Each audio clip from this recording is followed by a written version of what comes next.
Siren, welcome to week 8 of our virtual devotional program. Hope you are all continuing to be safe and connecting to Sai from wherever you are. Over the past few months, we have been blessed to hear several wonderful speakers. We will continue to have these virtual devotional programs until it is absolutely certain that it is safe for everyone to physically attend Sai Center. Our Lord Sai is loving and benevolent. He's always taught us to be loving towards all, irrespective of religion, caste, race, or color. Dear Sai families, please consider adopting your own personal sadhana at home during these challenging times. This can be anything that comes from your heart and as simple as praying together daily as a family. Let us follow his message and honor the Sai in every human being. In this environment of unrest, we pray to our Sai to help bring peace, understanding, and brotherhood. It is now my pleasure to introduce our speaker for today. Brother Bob Becker is from Boston and has been in Swami's fold for around 30 years. Moderating this beautiful session today is Brother Omesh. Please welcome Bob Becker. Siren. Siren, everyone, and welcome to this session with Brother Bob Becker.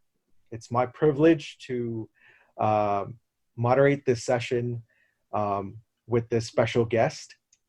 Brother Bob, thank you so much for inviting us into your home and sharing this time with us. It's always a pleasure to meet a fellow musician and to talk about music, but it's even more special when the topic is music and it involves our dear Swami. So I see that you have your piano in front of you, and I'm excited for what you have to share with us today. So maybe we can begin a little bit with just a little bit about your background and how you came to know about Sai. You bet. Sairam, everyone. And years ago, I heard a longtime Sai devotee by the name of Bernice Mead, and she got up to address everyone. And the first thing she said to everyone in the gathering was, "I pranam at the lotus feet of the Lord within each of you." And I just love that. It's been about, I think, a little over 30 years since Swami has called me into being with him. It started out, I think my spirituality started out when I read Hermann Hesse's Siddhartha and about the journey to the East. And then I pursued a little bit more of an understanding and education and exposure. And it was Paramahansa Yogananda through self-realization. And that was for a while. And then finally, here's how I got drawn to Swami, classic style. My wife was working in a health food restaurant. This is probably 31, 32 years ago, a health food store rather, and with another fellow, a young man who I didn't know was a Sai devotee. And we would play basketball every Sunday, he and I, and just beat the living daylights out of one another lovingly. So after about 6 months, he said, I can't play basketball with you this Sunday. And I said, okay. He said, the family is going on a trip. And I said, to where? And he hesitated. And I said, well, you don't have to tell me. And he said, no, we're going to India. And I said, why? And he hesitated. I said, you don't have to tell me.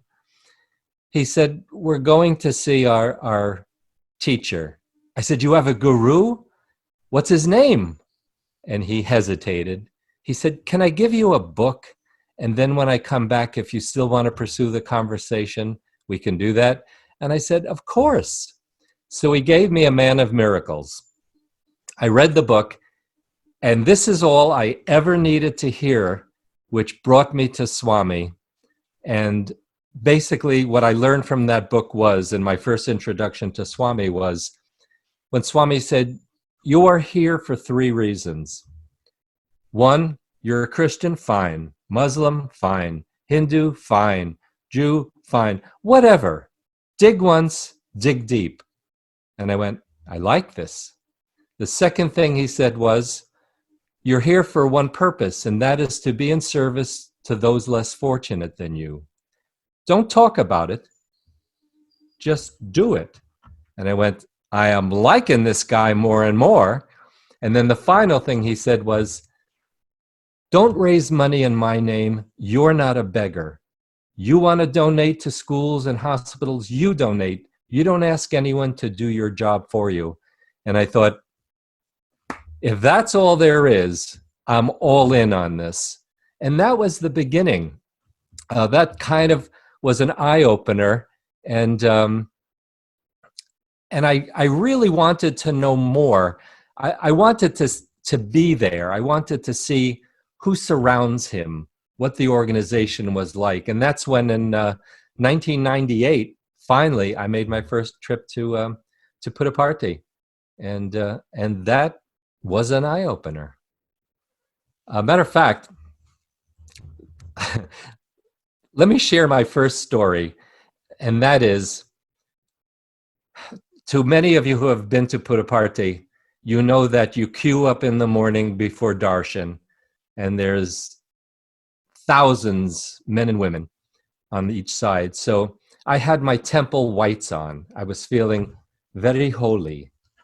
And we were queuing up and sitting under this huge tree. It was probably 4:30 in the morning, something like that, maybe 5 o'clock. And here's my first lesson, and here's how Swami just loves to goof on me. And it was priceless and very revealing. So I'm sitting there, everyone is packed in very tight here, here, and here. And the Sevadals are saying, move up, move closer, move closer. And I'm thinking, like Groucho Marx said, if I move any closer, I'll be behind you. So we all got cacophony of singing of the birds above was deafening. And all of a sudden, I feel this, a tap on my shoulder, and there is a silver dollar-sized bird poop on my shoulder. And I look over at it, and it has just ruined my temple whites. I have no tissues, I have no paper, there are no leaves around me, I don't know how to clean it, and for the next 5 minutes, I obsess on this blop on my shoulder. And here's where Swami, in retrospect, went to work. And after 5 minutes, all of a sudden, I was covered in bird poop. I looked like a scatological topographical map. Everyone around me started laughing. I started laughing. And I heard Swami for the first time say to me, you're here to go within, and instead you focus on crap, then obviously you want to attract more crap. And that's what he afforded me. So I no longer needed to think about anything other than going within. And when I walked into Darshan Hall, tears started streaming out of my eyes, but they weren't even my tears. It was my wife's face supplanted on mine.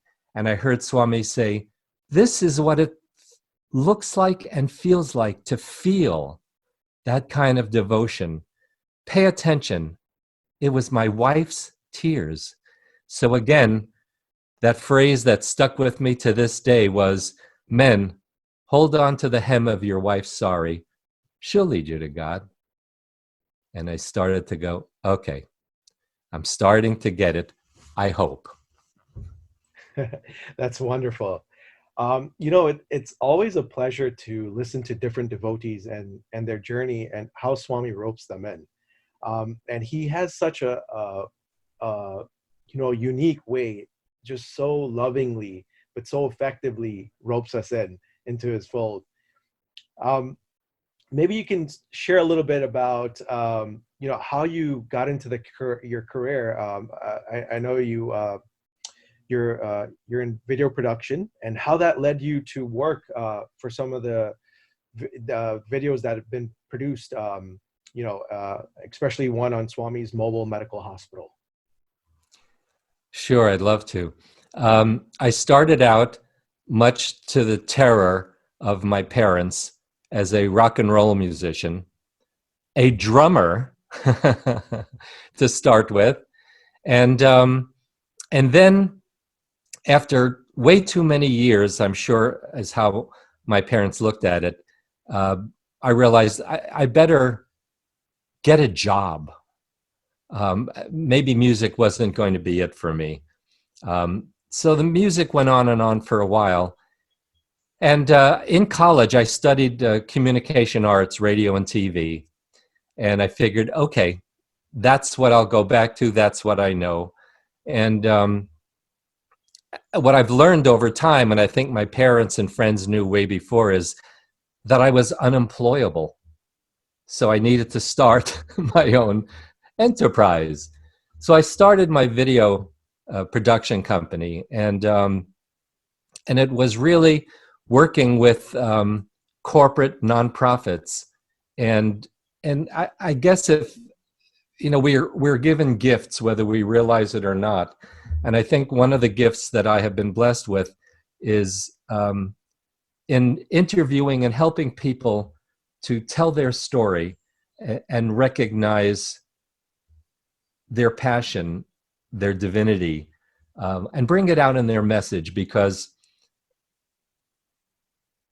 promotion isn't the best way. So it's through attraction, like Swami does, that you really get an audience to hear you. It's like that movie, The Avatar. One of the lines when they greeted each other in the movie, they said, "I see you." And as an interviewer, it's your job to see and hear who's in front of you. So that began, and I started working, doing projects for really a wide range of organizations. According to my wife and close friends, they always say, "Can you do anything other than donated work? Because there are bills." And I said, "No, I know that." And they said, "No, honey, I don't think you do know that." So there was this balance. And over the years, through several trips back and forth, about every 2 years, it was a musical trip to see Swami. We were blessed to perform before him a variety of times. And on one of the trips, I brought my nephew with me, and I said, "Can we contribute in some way video-wise?" And they said, "Yes. How about do a video for Dr. Narsiman's mobile medical hospital?" And I said, "Sure." So for the 10 days that we were in Puttaparthi, I didn't realize that shadowing Dr. Narsiman and his work was getting 24/7 darshan, because Dr. Narsiman was just all Swami. You saw it in everything he said, in everything he did, in his actions. It was wonderful. So we produced, over the period of time, we shot in the super specialty hospital in Puttaparthi. We shot in the regular hospital on the ashram grounds. And it was quite an amazing experience to videotape. And I'm going to introduce something that I'm not sure a lot of devotees get to know. We shot in while we were doing the video inside the super specialty hospital, we were blessed to be able to videotape 2 open heart surgeries. And I was literally held by my waist over the open heart. And I thought, "Do you really want to do this?" And they said, "Yes, it's okay." So that was an eye-opener. When we finished the second operation, my nephew was about to pick up our big heavy cases of lights and so forth. And 2 of the surgeons came over and said, "Let us carry your equipment for you." And my nephew looked at them and said, "Dude, you're surgeons." And they said, "No, we are blessed that you are here to help us. Please let us help us." And he looked at me as if to say, "Really?" And I said, "Bruce, this is what Seva looks like. It's not an obligation, it's an invitation. So these were all eye-opening, but here's what I want to share. That at the end of the day, we're walking through the corridors to leave the hospital, and everywhere I look, I see faint pink hues cast upon the floors, on the walls, gurneys being wheeled through. And I'm thinking, okay, well, I used to be a glass blower early on in life, so I understand how glass, the alchemy of glass and using gold, can color glass. But the window panes were not colored. My wife was a decorative artist, so a faux finisher, so I know how painting finishes can give hues of light without being obvious. And in the video, I know about lighting, so I understand how to use gels and affect all these colors. None of that was detectable. So as I'm leaving the hospital, at the time, the executive director waved to me from his office, and he said, "Come in, come in, come in." I came in, he gave me a big hug. We hardly knew each other. We didn't know each other. And expressed his love and devotion. And tears welled up in my eyes because this is a stranger, obviously not. And he said, "How was your visit?" I said, "Remarkable, but I have a question. Why did I say pink hues everywhere?" And he rolled his head back and laughed. He goes, "Do you want to know?" I said, "I do." He said, "When the hospital was being built, Swami sent a formula over to the glass blowers for just the right amount of gold in the glass that each window pane would not read as color, but when indirect light came through, it would cast a hue, a pink hue everywhere." And then the executive director said, "Do you know why he did that, Bob?" I said, "I wanted everyone to feel in the pink of health." And I just, Wow, that's so amazing. wow. So there is divinity in a very subtle way at work, healing constantly. And that experience was amazing. So I got to do that video and did some saver projects with some of the local centers doing their free weekend of offering health to the community. But that was such an eye-opener. That talked to me about subtlety and just the highest level of healing and grace. Sure. Wow, that's such an amazing story. Definitely the first time that I'm hearing that.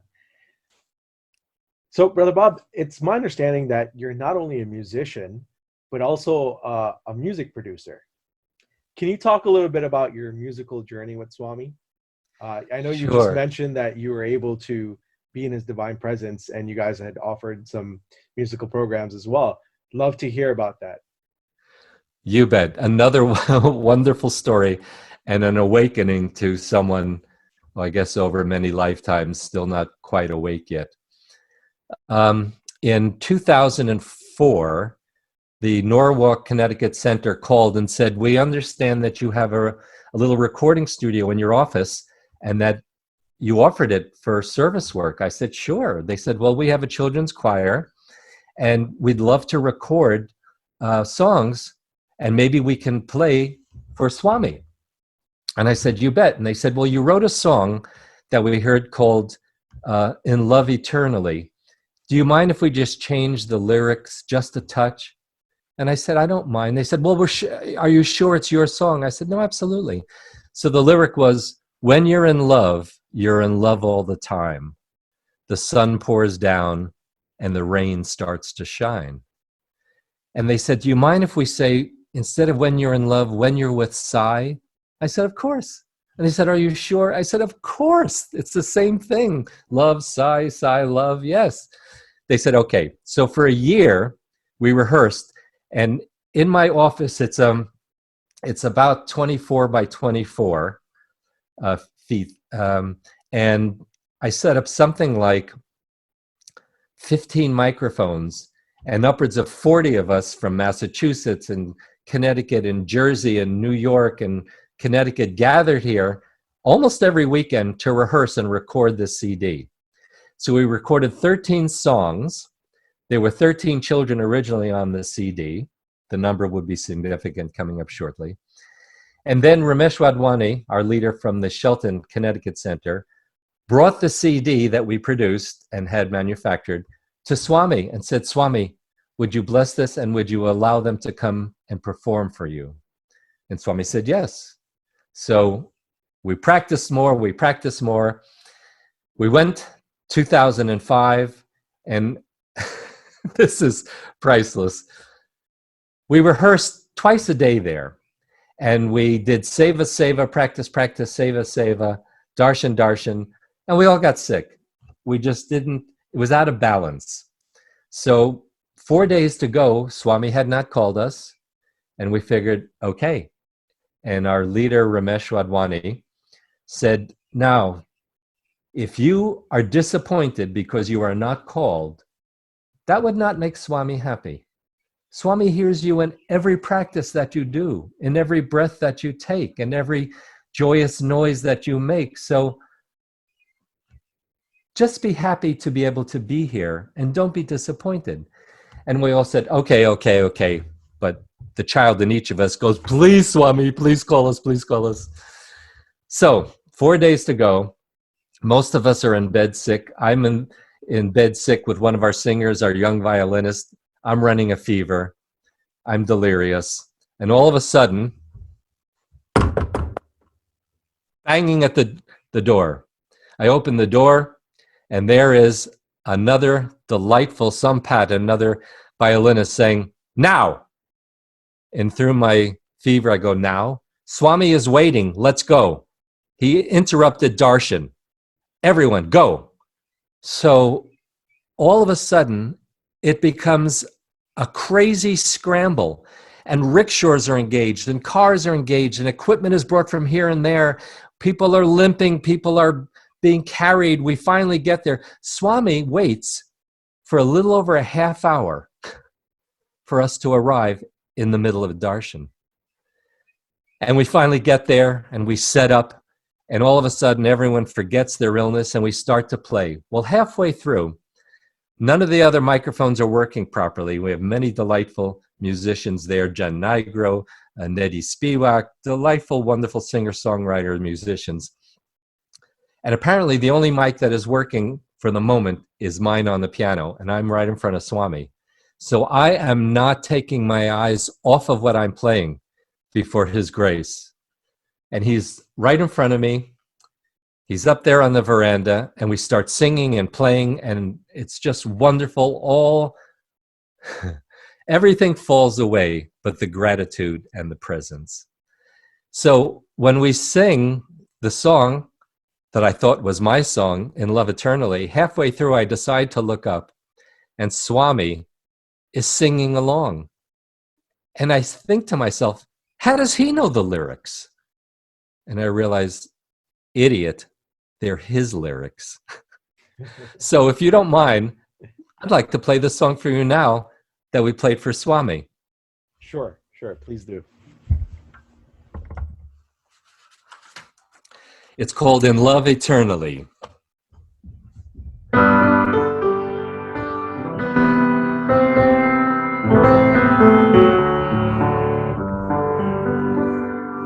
When you're with Sai, time falls away, falling in time with your heart. In all of your life, you've dreamed of this.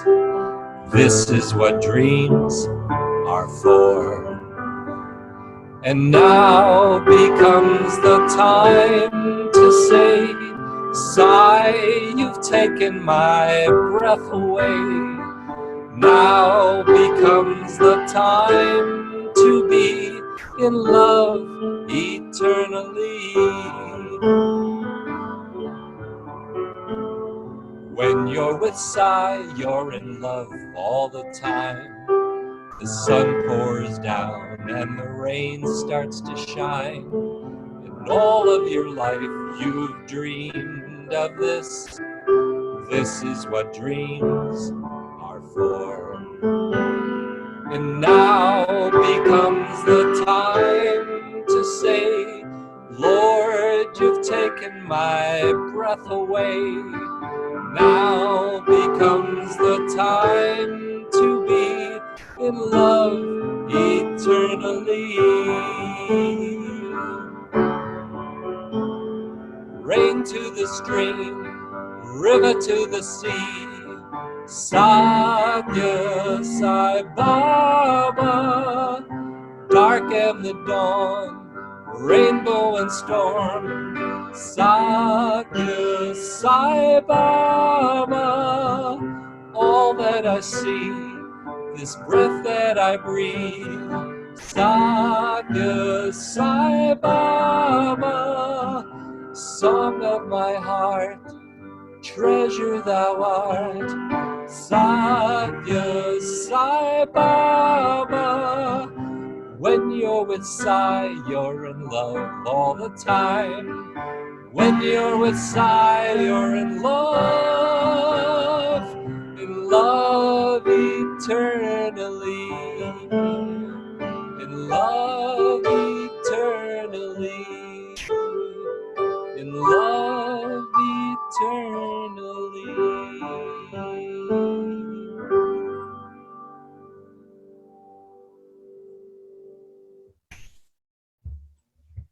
Wow, that was really, really amazing. Thank you so much for sharing that. Now, here I want to share my first darshan, sparshan, and sambarshan with Swami. Right after we finish singing, Swami stops us at 13 songs because there were 13 songs on the CD and 13 children singing, and he says, just do one more. So we did one more. Here comes the absolutely embarrassing part and lesson.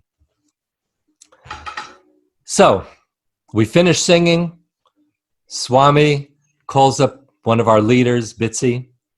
He talks to her briefly. He materializes a necklace. She leans forward. He puts it around her neck.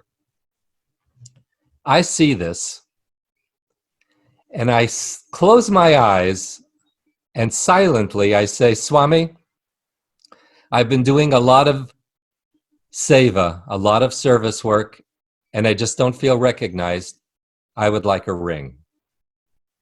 Now, what kind of an idiot goes on a spiritual quest and asks for jewelry?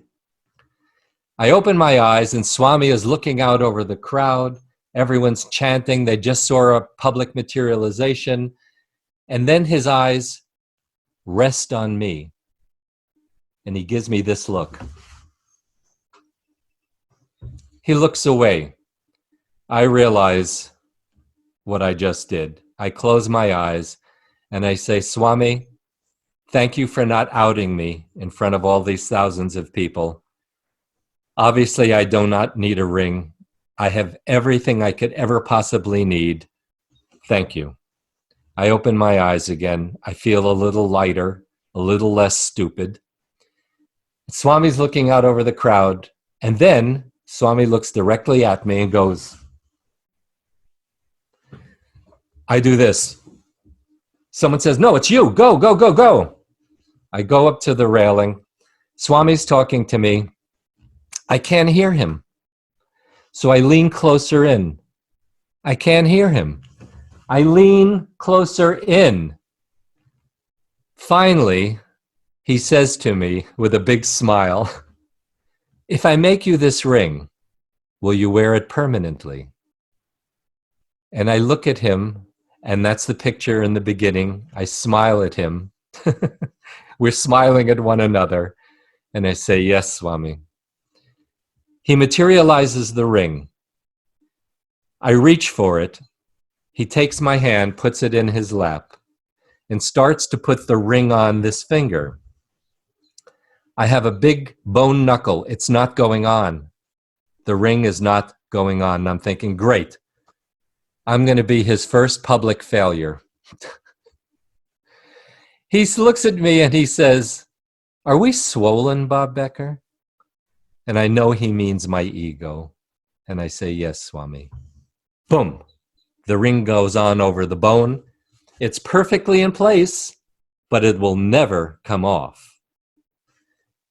I say, thank you, Swami. I go back to my seat, and as I'm heading back to my seat, I hear Swami's voice from my heart saying, when you no longer needed a material thing to be happy, fine, you can have it, but you let go.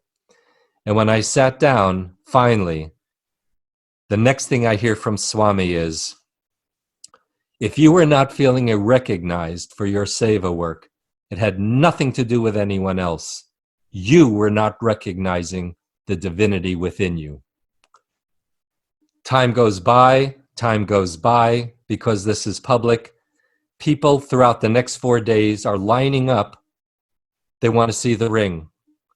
I don't know what to do, so I hold out the ring. They kiss the ring, they put it to their forehead, they bless me. Here comes the most embarrassing part. After 4 days, our taxi is waiting to take us back to the Bangalore airport. And a woman, I'm sure in her late 80s, early 90s, gestures. And I'm trying to avoid people now because it's just too much for me. I go over to her. She kisses the ring, puts it to her forehead, and blesses me. And as she walks away, I hear Swami say, you didn't ask for recognition. You asked for celebrity, and you can't handle it. I fell to my knees laughing because I realized everyone he sent to me received that materialization, that ring, from their hearts, and I still received it from my ego. And I knew Swami was saying, Bob, when do you start receiving from your heart? When? That was the first, with Swami, the first music, the first major lesson. It was embarrassing and wonderful. And by the way, when I get back, I get a phone call 2 days later from a woman from Niagara Falls. She says, you don't know me. I saw the pictures of you getting a ring from Swami. Look, here's what I have to tell you. It's not your ring. It's your wife's ring. What are you going to do about it? And I go, wow. Well, as soon as the ring was materialized, when Swami held it, it was a very feminine ring. I knew it wouldn't fit. So I said, okay, I get it. She goes, well, what are you going to do? I said, I'm going to speak to my wife. She goes, okay, bye. Hangs up the phone. I go into my wife's art studio. She's up to her elbows in cement doing an art project. She goes, what? I said, honey, I just got a call from someone who told me that this is not my ring. This is your ring. She says, well, look, I have my hands in cement. Wear it for me, please. Men, hold on to the hem of your wife's sari. She will lead you to God. Gradually, it's sinking in. Hopefully. That was a first experience. Awesome. Really, really nice. And, I must say, Brother Bob, it took you so short of time to realize these profound teachings that Swami had taught you. Some of us might take so many years to come to those realizations. So I think that definitely is definitely a blessing. Can you talk a little bit about, as a musician, you just played for us a beautiful composition of yours. Can you talk a little bit about how that process is for you, and how Swami gives you those, those gems? I'd love to. This is one of life's great mysteries in this lifetime for me. When I used to, many, many years ago, before Swami, I would pretty much receive music and lyrics almost in real time. And I just thought I was very creative. So again, the ego. 30 years ago, I started to realize that when Swami was sending me these songs, that I started to realize, well, apparently, I am blessed to be a hollow reed that the divine breath breathes through. So it started to go from, these are my songs, that I am blessed to be an instrument to work. So over the past 30 years, Swami has sent me song after song, lyric after lyric, and they pretty much come just about in real time. My Western friends say, so you don't sit down and work at this for hours and days. I said, I'd like to say that I do, but I don't. It's a divine gift. It's an instrument to work. So over the years, I guess Swami has been messaging me through these songs. And one of them that I'd like to share with you, it was our second trip to Puttaparthi in 2007. My wife came with me. And as the cab is just pulling through the Ganesh gates, all of a sudden, this music and lyric comes ramming into my consciousness. And I'm saying to people in the cab, who has paper? Who has a pencil?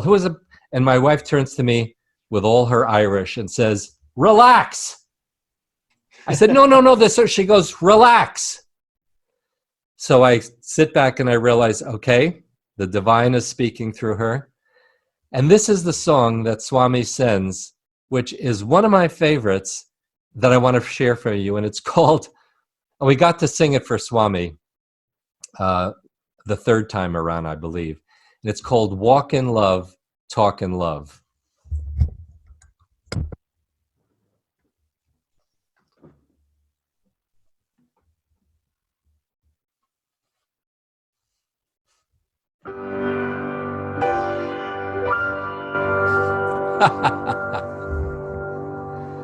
I want to lead with my smile, follow through with my heart, offer everything I'm blessed to have up to the Lord of love.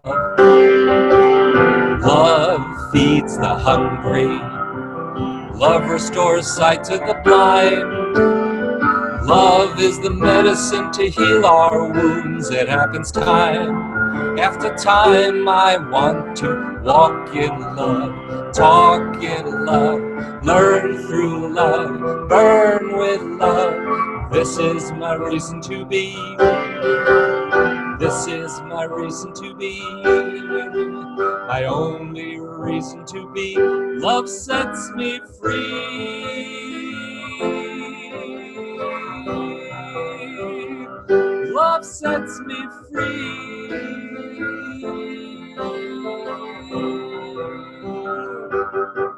We want to lead with our smiles, follow through with our hearts, and offer everything we're blessed to have up to the Lord of love. Love feeds the hungry, love restores sight to the blind, and love is the medicine to heal our wounds. It happens time after time. We want to walk in love, talk in love, learn through love, burn with love. This is our reason to be, our only reason to be. This is our reason to be. Love sets us free. Love sets us free. Love sets us free. Oh my golly gosh. So this is what Swami sends that I get to receive. And all I can say is, I must have done something good in a previous life to have this grace now. So I guess it's not a bad thing to remain empty sometimes so you can receive. Definitely a profound message, yeah, for sure. I'm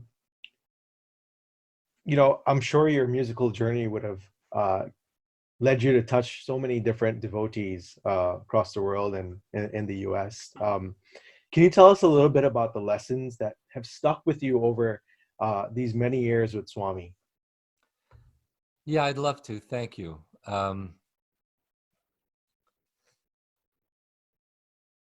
I think the repetitive lesson that even happened during this recent COVID virus experience of mine, the lesson gets more profound with the more serious physical situations confronting me. And that is both musically, darshan, satsang, is that Swami has always said, be present, be in the moment. You dwell in the past, it doesn't exist. You anticipate the future, it's not here yet. Now you're losing the most valuable thing that you are being given, and that is the moment at hand. Be present to the presence of the Lord, the presence of the divinity in front of you. And I think in every lyric that Swami sends me, and every bhajan I hear, the lesson over and over, the simplicity of that first message that I got from Swami in reading Man of Miracles, just dig once, dig deep, be in service, don't talk about it, do it, and donate, contribute from your heart. The simplicity of that trinity of messages gets distilled even more over time for me with being present to the moment at hand. And I guess perhaps that's what the essence of meditation is. It is just being present. It is just allowing that moment, that occupation of your physical with the divine is everything. And I will share this. In the late 1960s, Trinity Church, Broadway and Wall Street, hired me to manage a coffee house for them. It was a daytime coffee house. And this was during the late 60s when, as Dylan said, the times they are a-changing. So Wall Street was still filled with homeless and addicted and non-addicted people. So they would come to my daytime coffee house, and as well as bankers and investment company. And it was an odd assortment of grouping people coming together for this coffee house. And one day, I noticed that there was a small cafe table with people just almost like lotus leaves around the center of this one older priest. And I was curious as to why every day everyone flocked to him. And one day after everyone left, I said to him, how come you draw all these people? And he looked at me and he said, Bob, I'm going to share something with you. I didn't know this man, really. And he said, I've recently changed, how did he put it? I've recently changed my ministry. And I said, what does that mean? He said, well, up until recently, I've lost everything in life. My mother left when I was a child. I moved in with relatives. They passed. I went into orphanage. I became a priest. Eventually, I married a woman. We had a child. The child died. The wife died a year later. He said, I have lost everything in life. He said, so I'm haunted by the past. I'm terrified that it'll repeat in the future. And now he said, I'm the biggest loser of all, Bob, because I don't have the present. And I just want to focus my ministry on being present to who's in front of me, to not judge them, to accept them, and to allow them to hear the divine talking within them. So here was Swami at work way before I knew Swami. So the long-winded answer to your question is, I think more and more and more and more, I'm understanding the value of the presence of being present to now. May I share one more song with you that talks to being present to who we are? Of course, we'd love to hear it.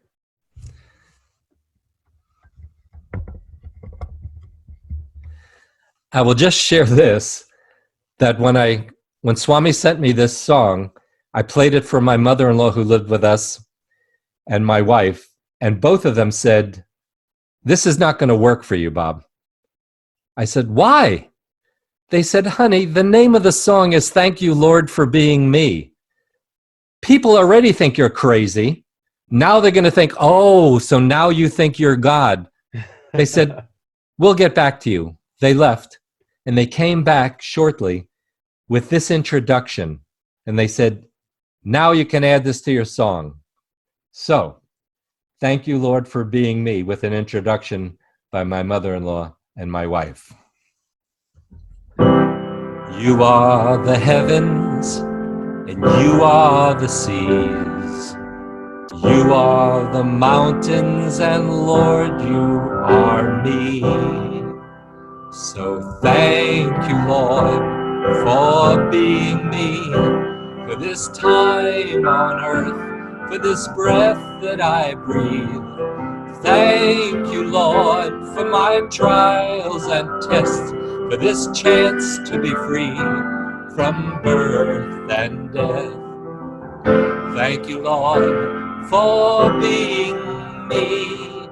Each of us waves on thy loving sea, rising and falling by the grace of thee, drawn to thy shores to serve and to love all of thy children, all faiths in all forms. Thank you, Lord, for being me, for this time on earth, for this breath that I breathe. Thank you, Lord, for my trials and tests, for this chance to be free from birth and death. Thank you, Lord, for being me. Honoring thee is to love all creation. Compassion and service shall be our salvation. Nurturing, sheltering, showering love makes us the essence thou art made of. Thank you, Lord, for being me, for this time on earth, for this breath that I breathe. Thank you, Lord, for my trials and tests, for this chance to be free from birth and death. 'Cause you are the mountains, and you are the seas.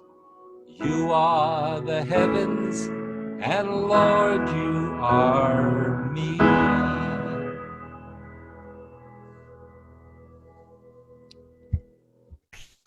So there's a lesson,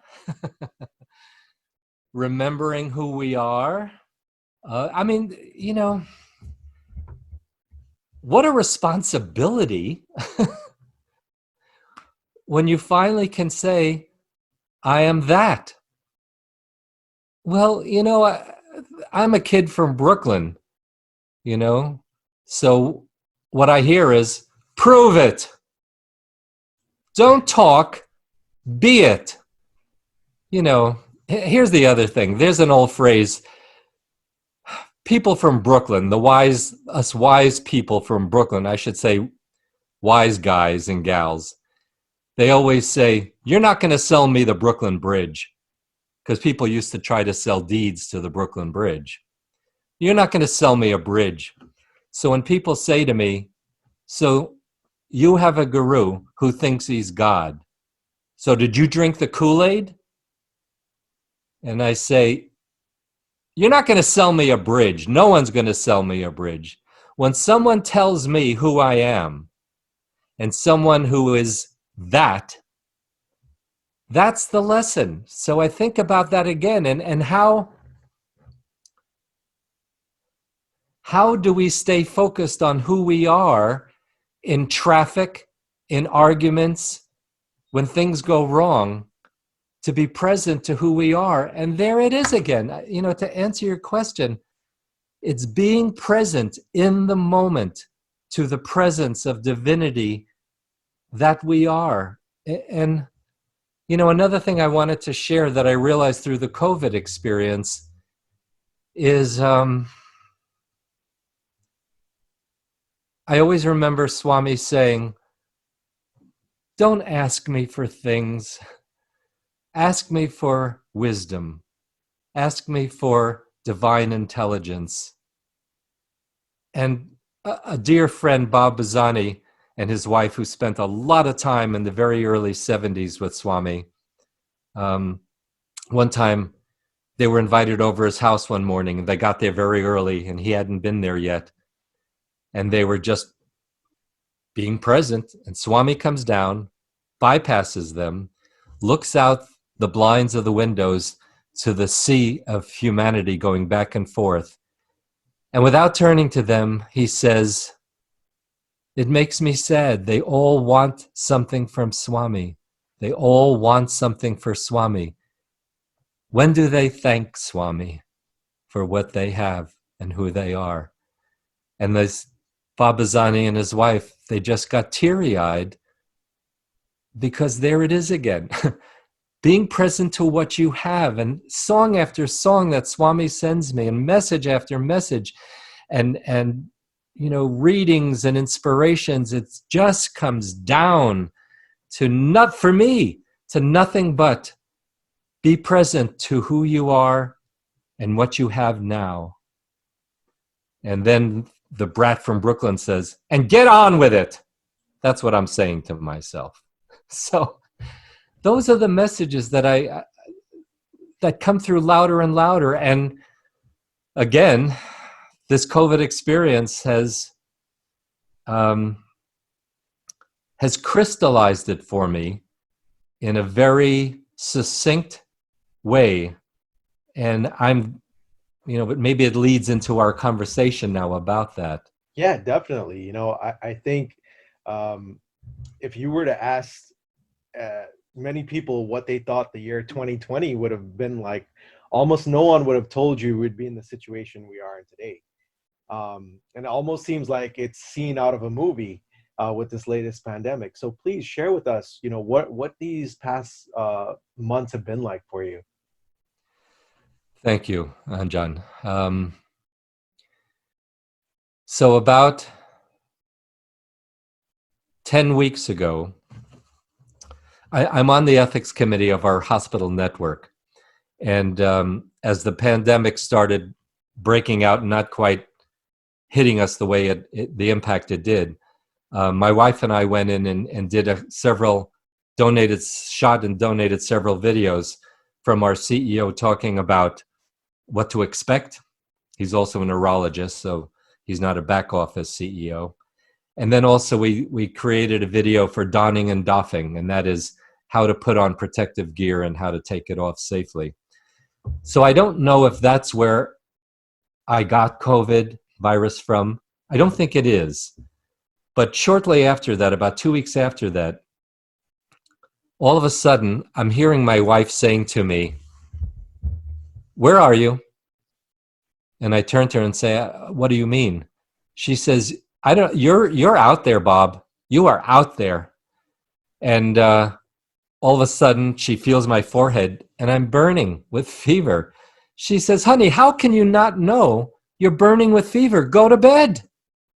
I go to bed, take a temperature, over 103 fever, and I'm quarantined weeks. And I am out of it, completely out of it. And I'm waking up, I can't sleep.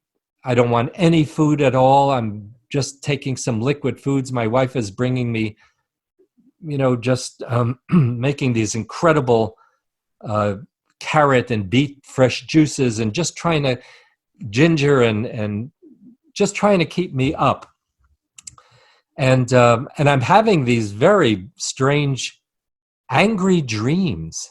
So all of a sudden, all the toxins in me are starting to come out. And for many of you who have fasted, you do a fast to cleanse, and then all of a sudden you start to feel horrible.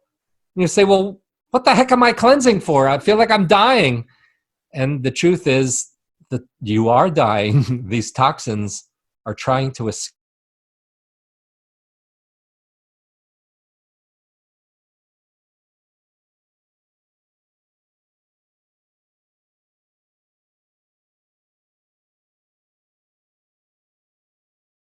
And only God.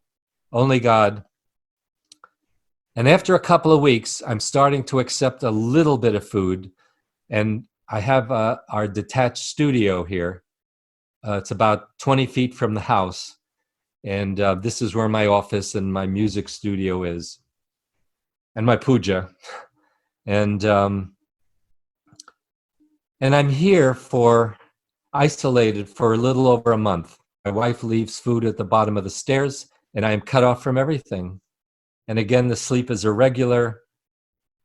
And I remember one night as I'm waking up, fearful. How are we for time? Do I have 2 more songs?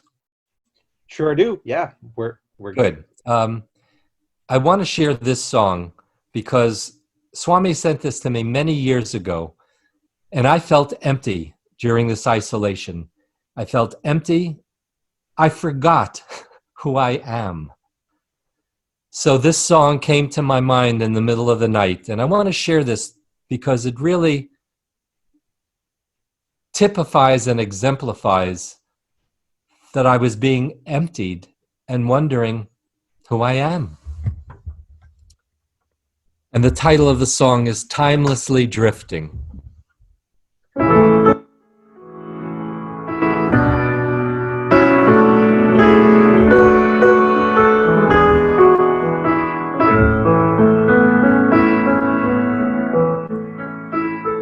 Without you I lose my faith. I can't even laugh at my joke. The fire grows weak through the night. The morning goes up in smoke. And where do I go from here? Maybe I disappear. Without you I'm not sure where I stand. Timelessly drifting like sand. A captain goes down with his ship. He's chanting a seaman's prayer. And I'm going down where I sit, praying, hoping you'd hear. And where do I go from here? Maybe I disappear. Without you I'm not sure who I am. Timelessly drifting like sand. Timelessly drifting like sand.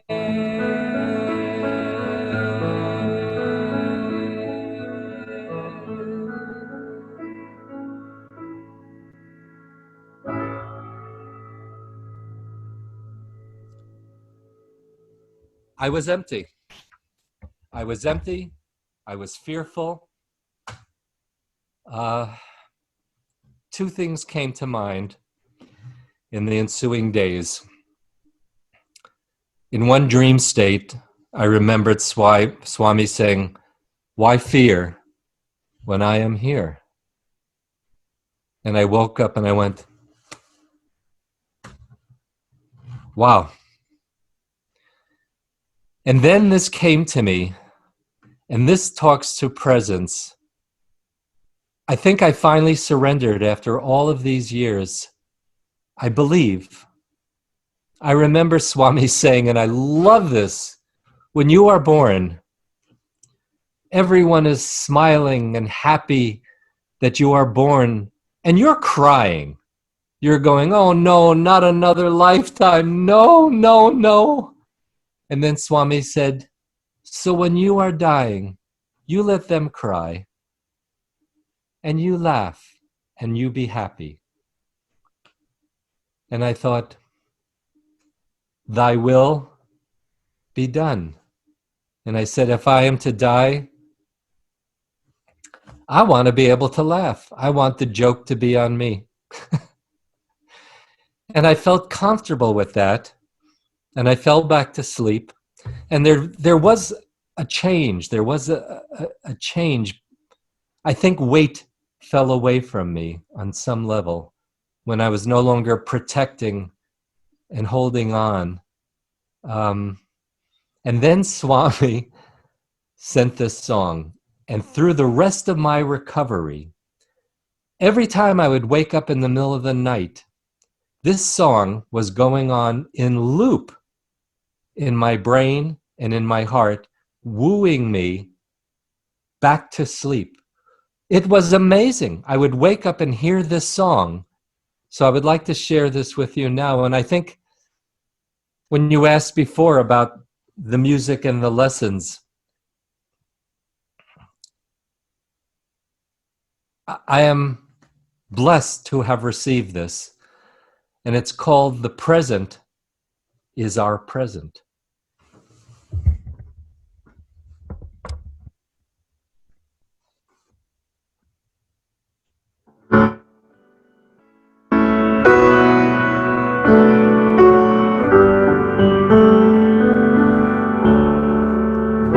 Instead of wishing upon a star, open eyes to where we are, and everything we've ever needed may be here and now. I want to live in this presence of love, make this life to be enough, to give all that I can, be all that I am. I am that's who I am. And the present is a present, and it's been gifted from far beyond the stars. It's been gifted for who we already are. The present is a present. The present is our present. But over a lifetime, sometimes we drift too far. We're searching for a meaning to it all.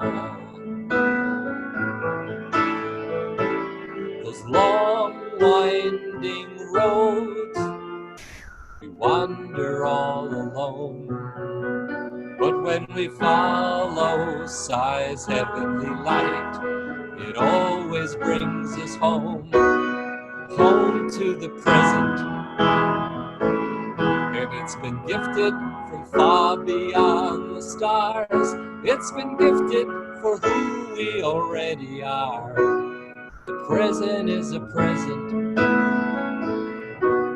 The present is our present. The present is a present. The presence, Swami's presence.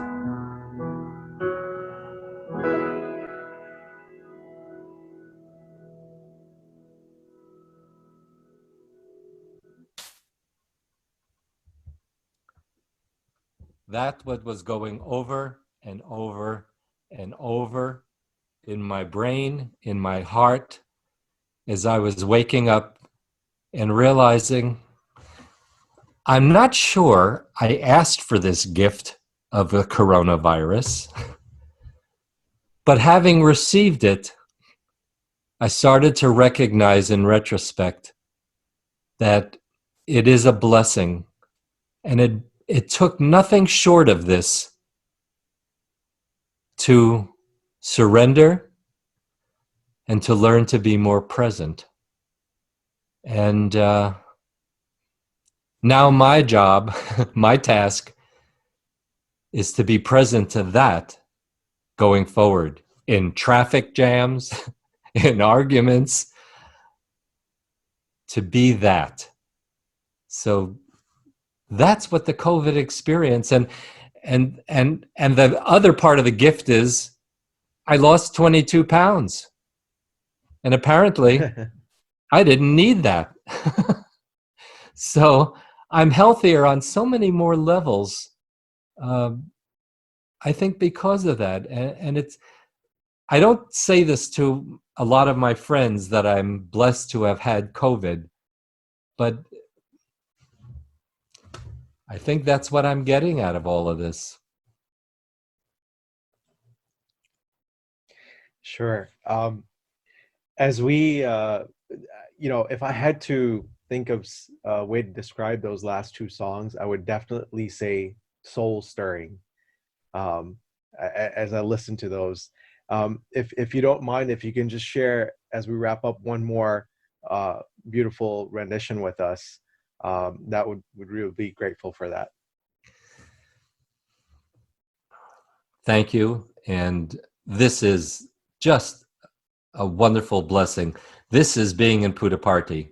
This is Darshan with all of you.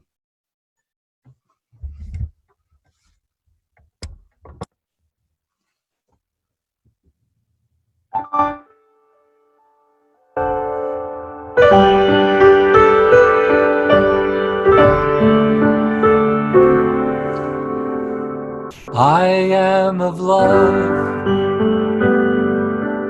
always as before, but now I know for sure I am of love. I know this to be true, 'cause I feel it through and through. I am of love. When I first opened my eyes to the darkening of skies, I am of love. I know this to be true, 'cause I feel it through and through. I am of love. And you ask, how can I be so sure? I say, I've been this way before. And before my life was ruled by doubt and fear. But now my love has beckoned me near. We are of love, always as before. But now we know for sure we are of love. And we know this to be true, 'cause we feel it through and through. We are of love.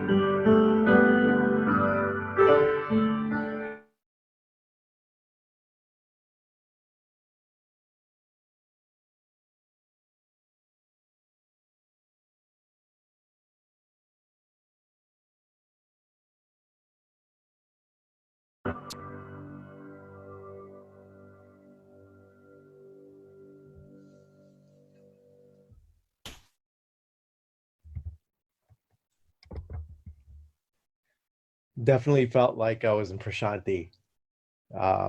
Thank you so much, Brother Bob, for sharing your love with us through your words and through your music. It was really an enjoyable session for me. And I hope one day that we can meet up and jam together. But above all of that, I really thank you for reminding us that the present is our present. So thanks again so much. Siram, thank you. And thank you all for allowing me to join your center with this satsang. It has just been a tremendous blessing to me.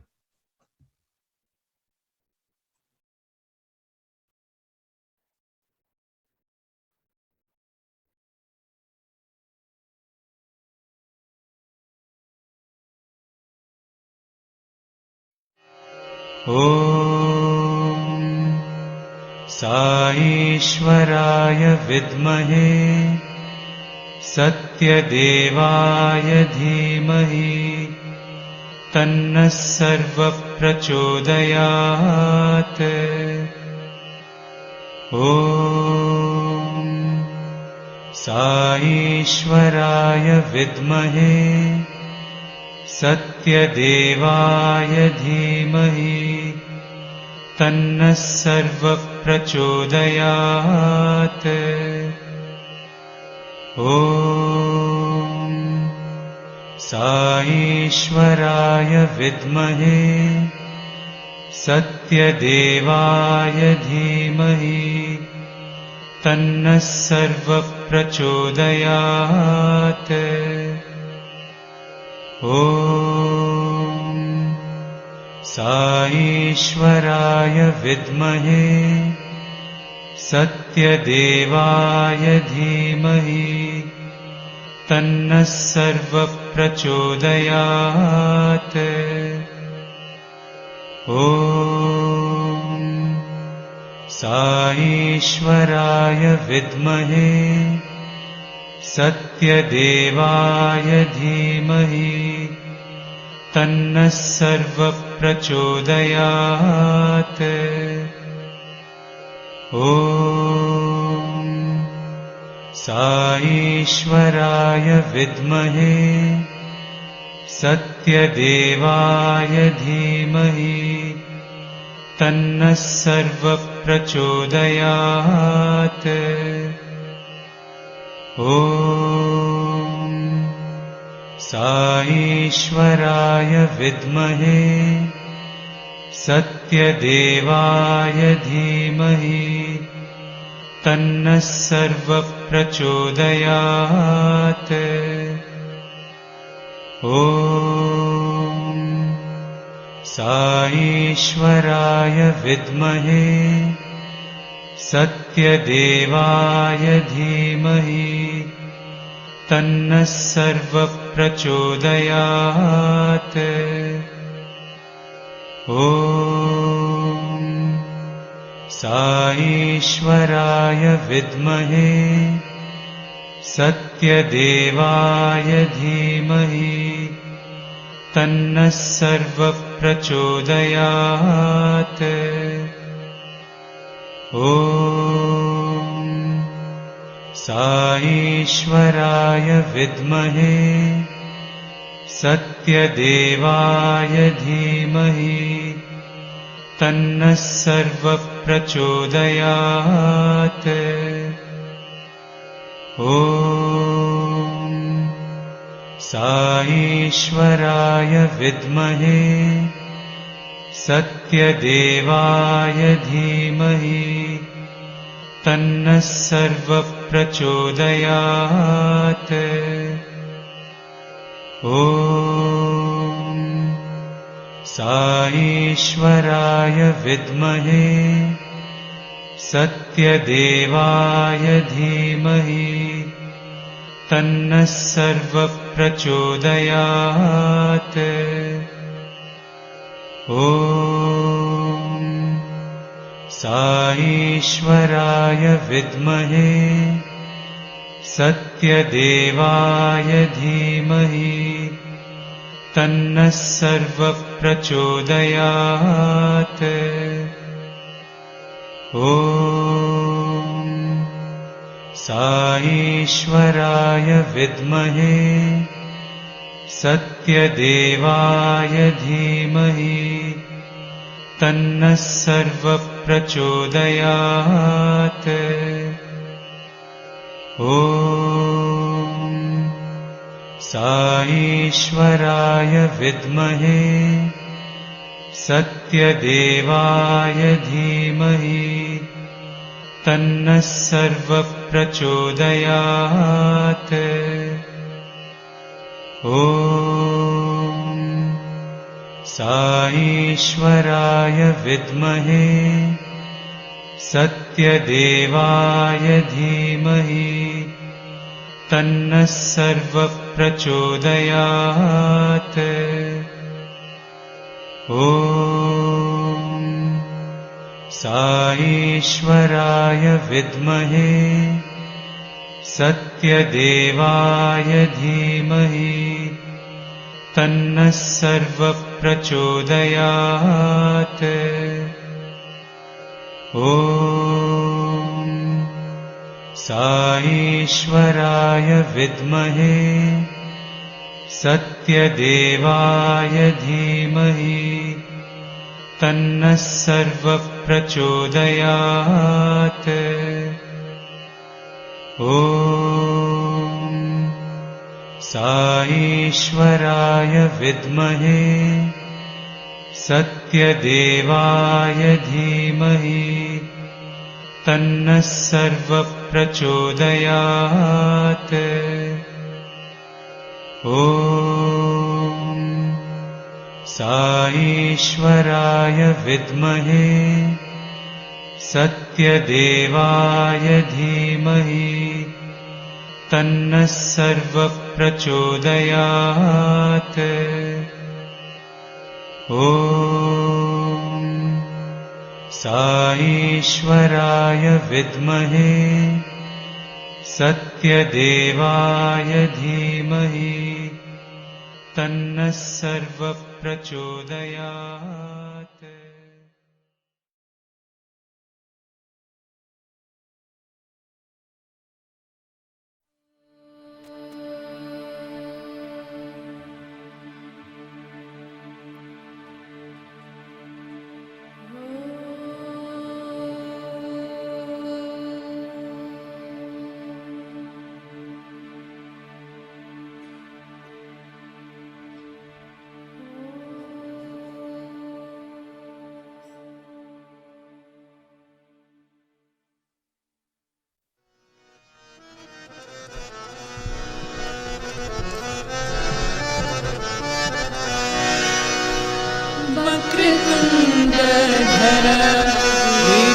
विघ्नविनाशक Shri Ganesha Shri Ganesha.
प्रिया श्री गणेश श्री गणेश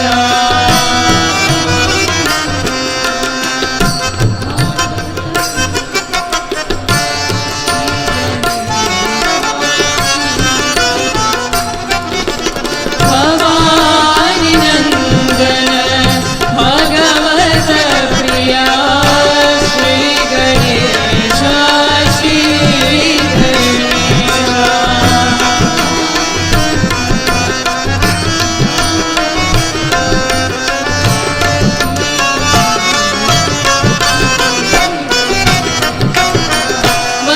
वक्रतुंडधर विघ्ननाशक श्री गणेश श्री गणेश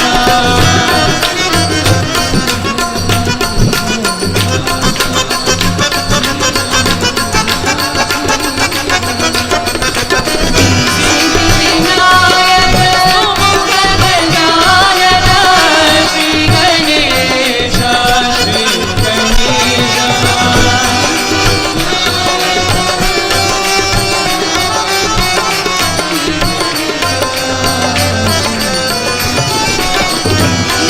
सुपूजित लंबोदर प्रभु श्री गणेश श्री गणेश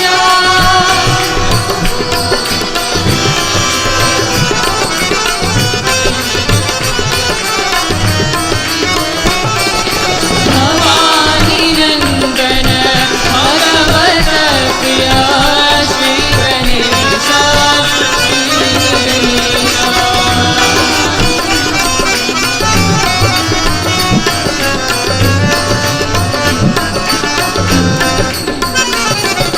भवानी नंदन भगवत प्रिया श्री गणेश श्री गणेश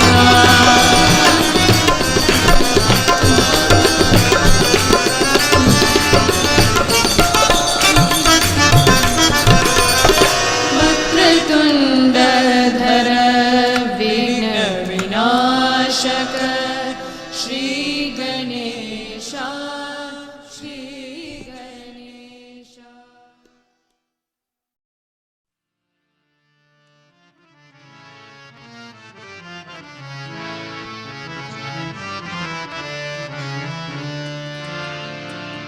जय मां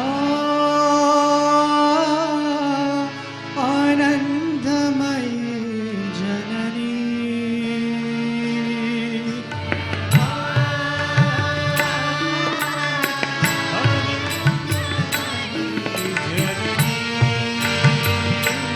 जय मां आनंदमयी जननी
મંગલ કરીને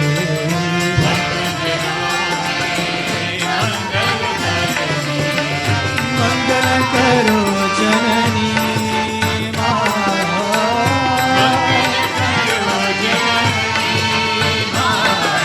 તુમ હો પ્રેમદાયિની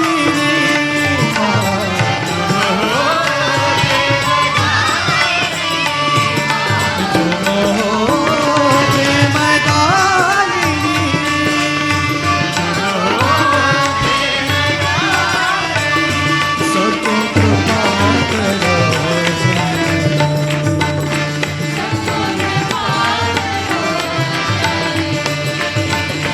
સકો કૃપા કરો જનની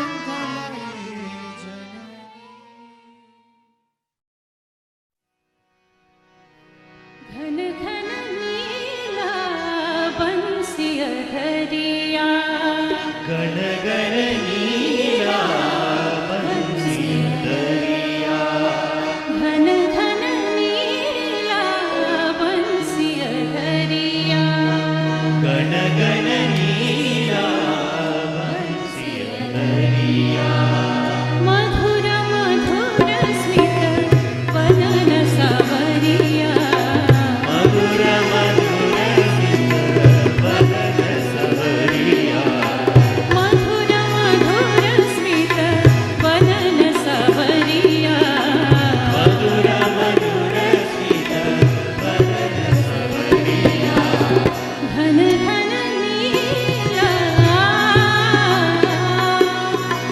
ગણ ગણ નીલા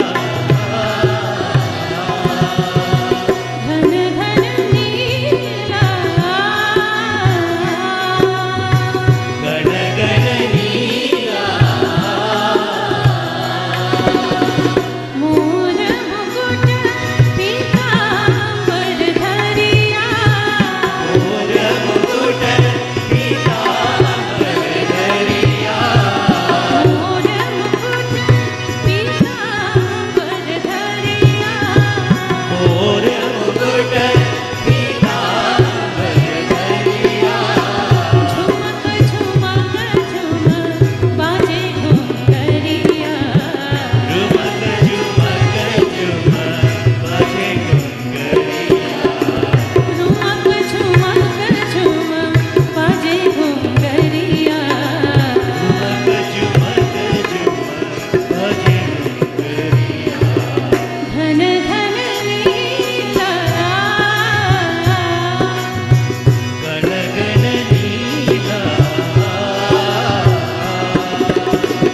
घन घन नीला बंसी धरिया ગણ ગણ નીલા બંસી દરિયા मधुर मधुर स्मित वदन सवरिया મધુર મધુર સ્મિત વદન સવરિયા घन घन नीला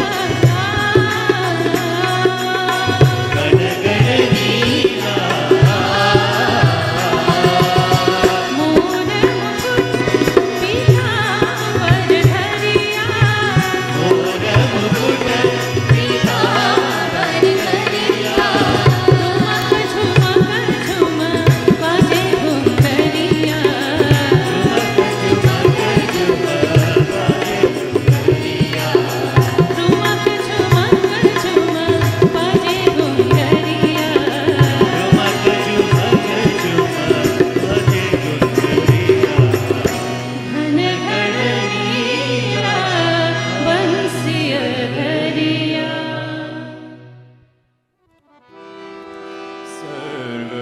સર્વમંગલા સાઈ જનની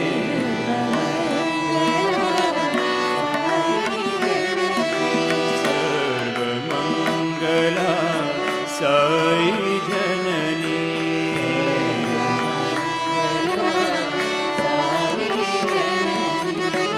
પરતિ નિવાસિની પરમ શિવાની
आदिपराशक्ति साई नारायणी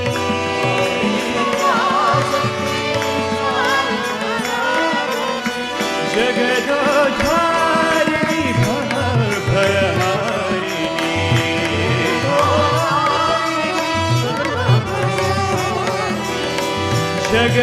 जगदोद्धारिणी भवभयहारिणी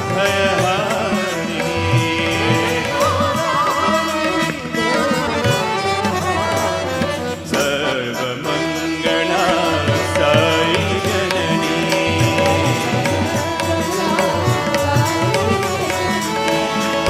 परतिनिवासिनी परमशिवानी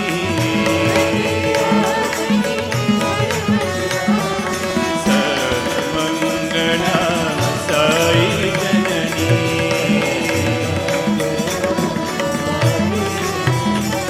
माता महेश्वरी दुर्गा भवानी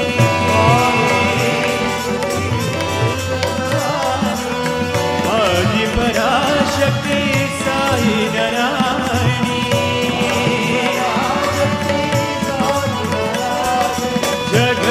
जगदोद्धारिणी भवभयहारिणी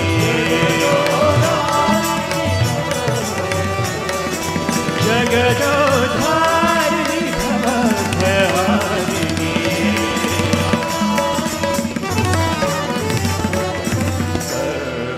सर्वमङ्गला साई जननी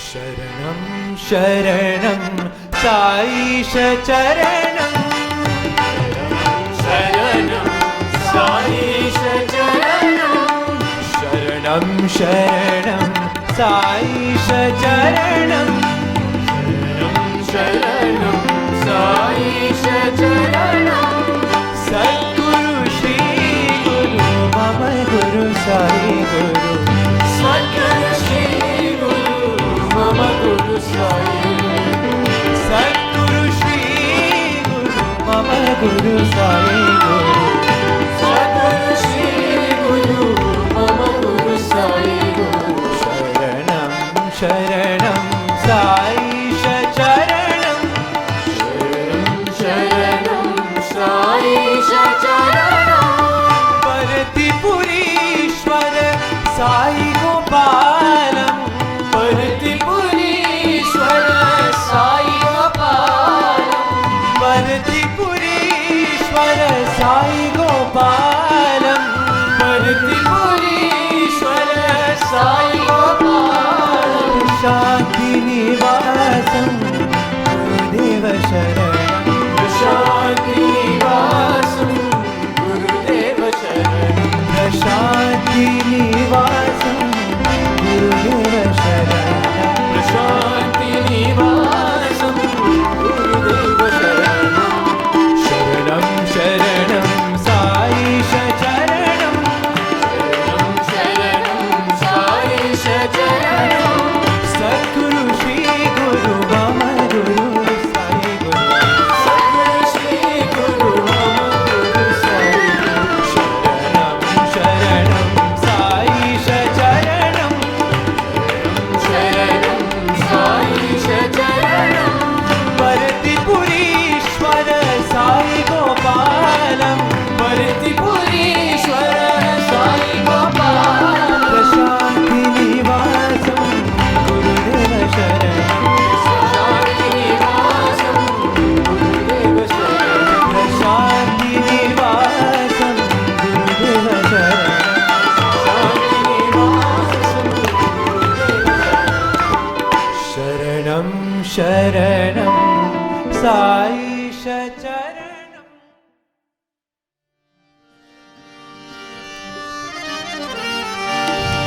Sai Ram, hear my call to you. Sai Ram, hear my call. Sai Ram, hear my call to you. Sai Ram, hear my call. Sai Ram, hear my call to you. Sai Ram, hear my call. Sai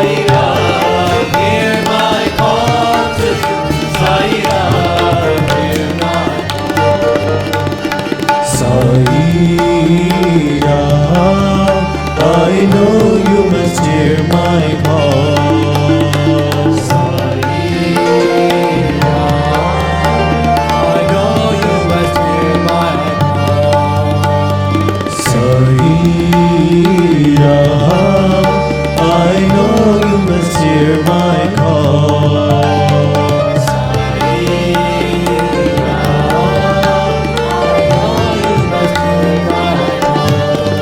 Oh Sai Ram, hear my call to Sai Ram, hear my call.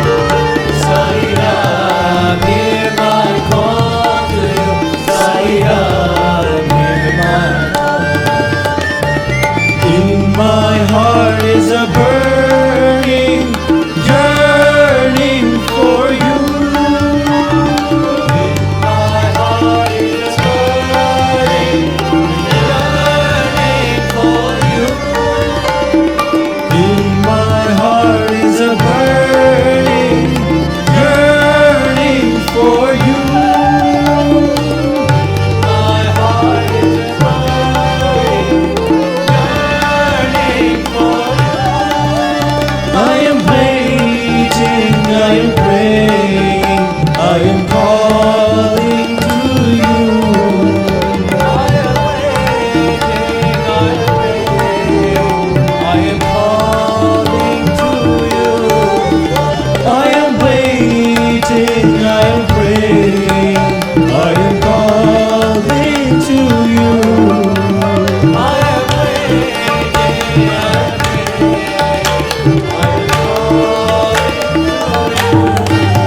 Sai Ram, hear my call to you.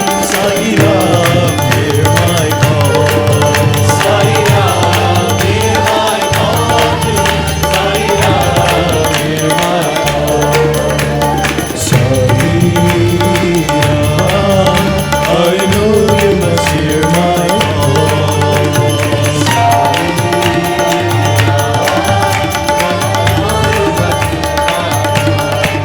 Oh Sai Ram, hear my call to Sai Ram, hear my call.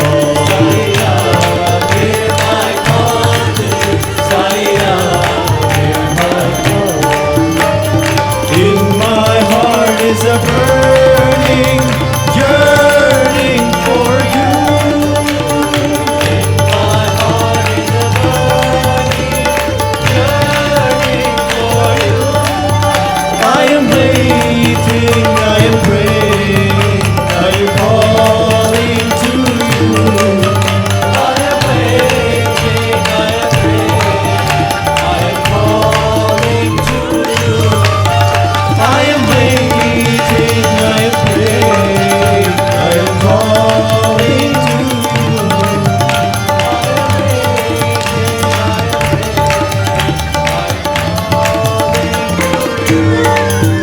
Sai Ram, hear my call to you. Sai Ram, hear my call. Krishna, He Krishna, He Krishna, He Krishna, He Krishna, He Krishna, He Krishna, He Krishna.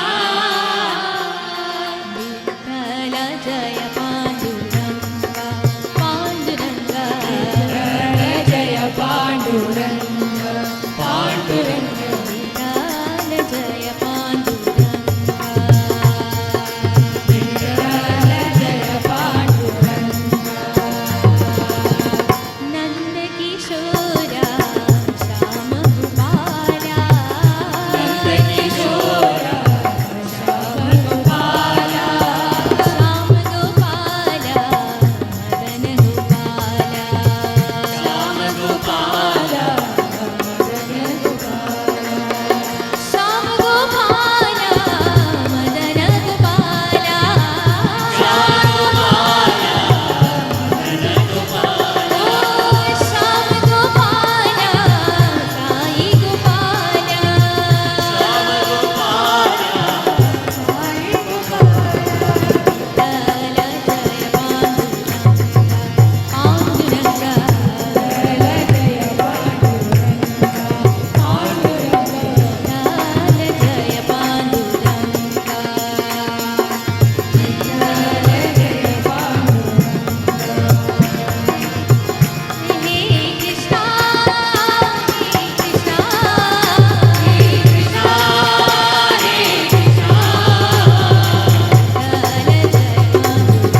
Sadashiv Isha महेशा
समस्तलोका सुखिनो भवन्तु समस्तलोका सुखिनो भवन्तु समस्तलोका सुखिनो भवन्तु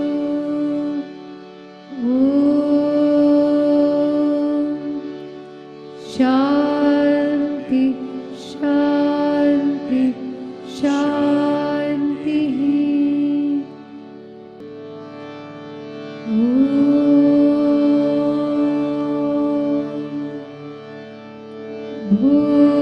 भूर्भुवस्सुवः तत्सवितुर्वरेण्यं भर्गो देवस्य धीमहि धियो यो नः प्रचोदयात् अशीमवहु वहिष्ठेमस्ति उष्टास्ति उष्टाहमय यतशाय वहिष्ठायशि नमो तस्सा भगवतो अरहतो सम्मा सम्बुद्धस्स बुद्धं शरणं गच्छामि धम्मं शरणं गच्छामि संघं शरणं गच्छामि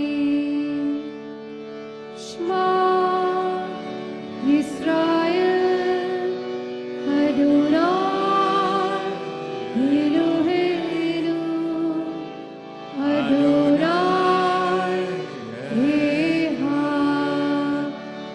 अदोनाय एहा अदोनाय एहा Our Father, who art in heaven, hallowed be thy name. Thy kingdom come, thy will be done, on earth as it is in heaven. Give us this day our daily bread, and forgive us our trespasses, as we forgive those who trespass against us. And lead us not into temptation, but deliver us from evil. For thine is the kingdom, and the power, and the glory, forever and ever. Amen. Bismillah ar-Rahman ar-Rahim. Bismillah ar-Rahman ar-Rahim. Bismillah ar-Rahman ar-Rahim. La ilaha illallah, Allah, Allah. La ilaha illallah, Allah, Allah. La ilaha illallah, Allah, Allah. La ilaha illallah, Allah, Allah.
Siren, thought for the week. Past is a tree. Future is a tree. Present is the seed. Out of the past tree comes the present seed. Out of the present seed comes the future tree. Hence, seed is very, very important.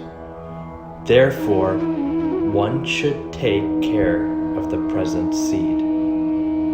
Never be bothered or worried about the future.